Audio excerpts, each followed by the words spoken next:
Yes. So Sunil Gavaskar is the first cricketer and sports person whose publicity and personality rights have been protected by the Delhi High Court. There were many false videos and quotes which had been attributed to him, which were in fact a misrepresentation because they had not been given by him. So the court has given a direction that all those quotes will be removed and taken down. Likewise, there were many merchandisers and sellers who were selling products with his name, image, autograph, which was not autographed by him, which obviously misleads viewers and users who think it's a well autographed thing. So directions have again been given by the court to those sellers to remove it from the various platforms where they were selling it.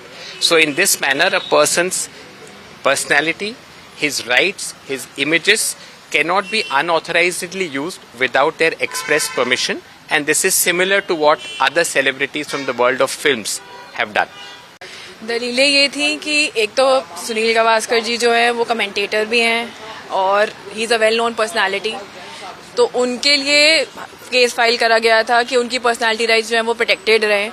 And बाकी जो आजकल deepfakes, videos, quotes, ये सब चीज़ें बनती हैं जो गलत दिखाई जाती हैं कि वो उन्होंने करी है या किसी भी और जो पर्सनालिटी जो अच्छे आजकल सेलिब्रिटीज़ हैं उनके अगेंस्ट होती है, उसको टेक डाउन करने के लिए हमने फाइल करा था पिटिशन। तो कोर्ट ने यही ऑर्डर करा है, जितने भी हमारी परफॉर्मा पार्टीज थी, बड़ी कंपनी थी, जिनके अकाउंट्स और जिनके जैसे इंस्टाग्राम हो गया, फेसबुक हो गया, ये सब जो अकाउंट्स होते हैं उनके प्लेटफॉर्म्स को बोला गया है कि वो चीज़ें टेक डाउन करें। 72 आवर्स का उनको टाइम दिया गया करने के लिए। ये सब चीज़ें नहीं होगा तो फिर जो मेन पार्टीज हैं वो उनको डायरेक्शन दी गई है कि वो उसको टेक डाउन करेंगे।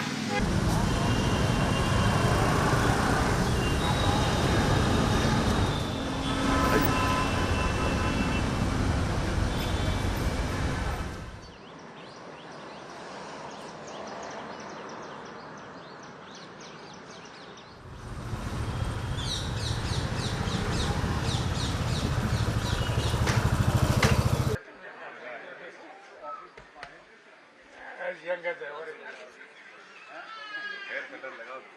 पहला भी सन का हेयर कलर लगाओ, हेयर कलर नहीं लगा। Hair colour hair